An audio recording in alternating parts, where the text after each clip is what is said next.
effectivement dans les banlieues, mais cherchons les causes. En grande partie, c'est quand même, d'une part, l'importation du conflit du Proche-Orient. Deuxièmement, le sentiment d'un deux poids, deux mesures. C'est faux. Et donc, excusez-moi, je suis pas d'accord avec vous. Peut-être, bien sûr, vous avez le droit. Dans le Coran, il y a tout ce qu'il faut pour nourrir un antijudaïsme héréditaire. Vous contredisez. Si c'est dans le Coran, pourquoi c'est montant? Parce que le Coran, il n'a pas changé. Mais parce qu'il y a de plus en plus de musulmans en France.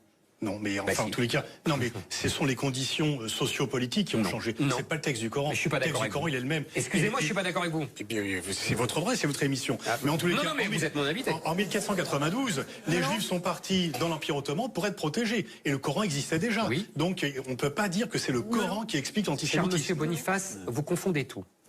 Ils sont partis dans l'Empire ottoman parce que il y a dans l'islam un statut de dhimmi. Oui. C'est-à-dire qu'ils payaient une taxe, ils payaient un impôt. Comme les chrétiens. Et ils étaient protégés par... actuelle. Ah non, mais c'est très important ce qu'il dit. Non, mais c'est bien, mais... Aujourd'hui, ça vous a pas échappé qu'il n'y a plus de calife et qu'on ne paye pas encore de dhimmi. Donc, l'antisémitisme spontané, vous savez qu'en arabe, quand on dit un âne avance, on dit avance juif. Ça existe. C'est l'histoire du monde arabe, Monsieur Boniface. Mettez-vous ça dans le crâne. Vous essentialisez les choses. C'est pas dans le texte du Coran. Ce sont des conditions politiques et stratégiques aujourd'hui. Je ne suis pas d'accord avec vous. Non, moi, là où je vous donnerais tort sur un point, c'est que la diminution des actes d'antisémitisme ne correspond pas à un recul de l'antisémitisme, mais correspond au fait que les gens sont de moins en moins en contact. Merci. Parce que c'est des zones qui deviennent homogènes. Bon, voilà, je vois dans mon quartier de Belleville, bon, les gens, la population change. Donc, effectivement, quand vous n'êtes pas en contact avec les gens, vous n'avez pas l'occasion d'exercer des violences, qu'il y ait des incidents moins graves.